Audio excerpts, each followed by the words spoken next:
Oh my god, why did I start as soon? I feel like I have to burp. And it can't come out. Hello everybody, my name is Izzy. Welcome to my channel. I love zodiac signs, which is such a random little tidbit about myself. I'm not like super obsessed with it, like, oh my god, of course you're a Leo, you just give me Leo vibes. Like, it's not like anything like that, but I will occasionally be like, what's your sign? And if you tell me, I'm like, ooh. My zodiac sign is a Sagittarius. Yes, I am crazy. I am a Sagittarius, and I thought it would be really interesting to Google what kind of books I should read as a Sagittarius and see if those books kind of align with my own personal taste or if they're good book recommendations at all. I would also define what characteristics that Sagittarius have. It says Sagittarius are optimistic, lovers of freedom, hilarious, fair-minded, honest, and intellectual. They are spontaneous and fun, usually with a lot of friends, and are perhaps the best conversationalists in the zodiac, maybe tied with Gemini, which is very ironic because my brother is a Gemini and we are both very bad at making conversations, so I think that part is not attributed towards me. Sagittarius is love to travel, we love adventure, we love exploring, like that's like the Sagittarius stereotype. So that is what a Sagittarius is. So I went on the Google and I looked up book recommendations for the zodiac signs, and I came across two websites. So the first book recommendation is from Business Insider, and it is called The Best New Books to Read in 2022 Based on Your Zodiac Sign. And if I scroll down, I can find like this little section, and I'm obviously Sagittarius. So the first book is Violetta by Isabel Allende, I don't know. Born in 1920s, Violetta's 100-year life is marked by revolutionary events from the Great Depression to suffrage to personal heartbreak and great joy outlined in this novel as she tells her incredible life story in a letter to her grandson. Ooh. And then, because Sagittarius crave exploration that leads to personal expansion, this historical fiction epic is sure to dazzle. Interesting. I actually have been getting really into historical fiction, so that sounds really good. And also, my name is Isabel, so I just want to read from a fellow Isabel. The next book I have heard about, and I'm actually really excited about, it's called The Cartographers by Peng Shepherd. When Nell Young's legendary cartographer father is found dead in his office, she finds an incredibly rare and valuable map, possibly the last copy in the world. With a passion of her own for cartography, Nell sets out to uncover the secrets behind the map, her father, and the fight that tore their relationship apart. Oh shit. Sagittarius readers love adventure and anything that helps them understand the world better, so this fantasy would make a great read. I also found another website.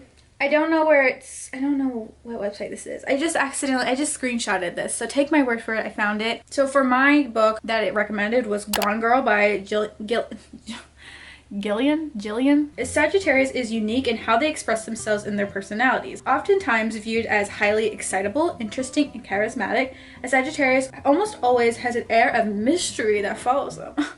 So you think I'm mysterious.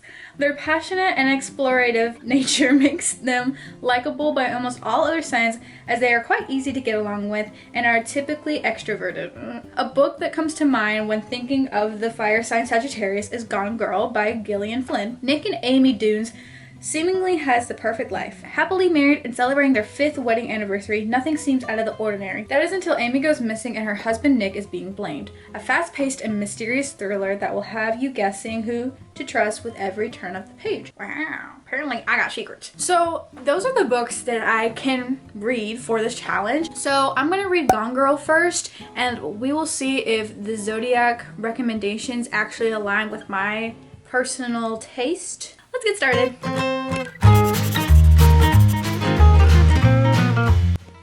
Hello, I have completed Gone Girl by Gillian Flynn, or I don't know if it's Gillian Flynn or it's Gillian. It's gotta be Gillian. It starts with a G. This book threw me for a loop. What this book is about this couple, and on their 5th wedding anniversary, the wife has gone missing.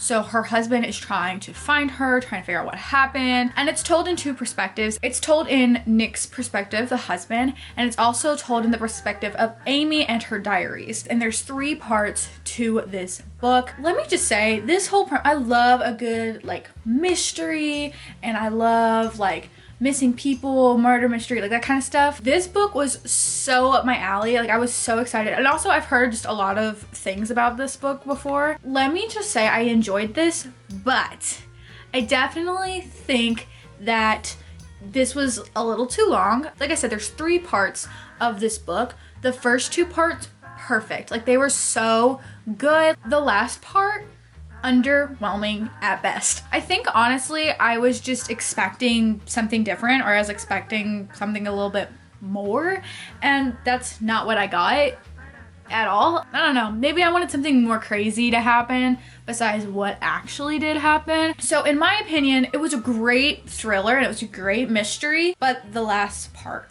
was just not very good. Sorry, I really want a bite of my banana. It's like eyeing me in the corner and I want a bite of it.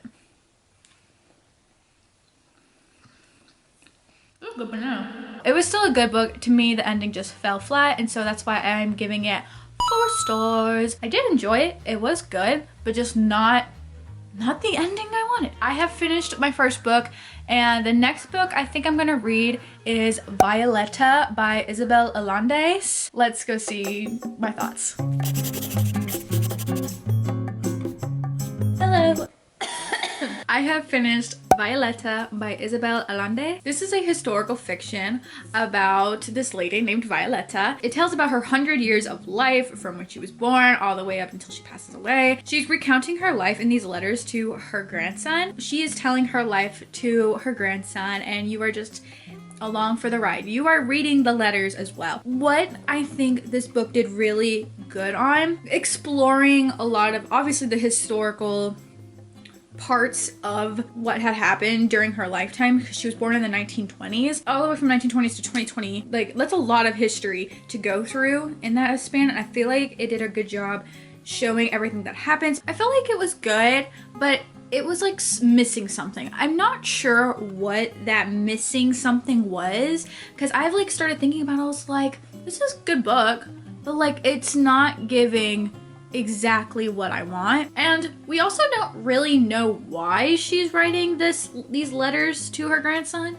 besides I guess just not being able to see him, but we're not really sure why she does it or why like she's recounting her whole life. I know it's probably because she's like passing away soon and stuff, but like I don't know why. There's just something about this book that just wasn't completely like hitting the nail on the head for me. It was still good and I still liked it, but it wasn't like all completely there. And I couldn't tell you what it is because the writing was good, but like I don't know, maybe it's just because I don't love historical fiction. I feel like it was really close to being 4 stars, but then I think about all my other 4 stars and I was like, it's not completely there. So I did end up giving this a 3.75. So that's my second book done. So my last book is going to be The Cartographers by Peng Shepherd. So let's get into that book.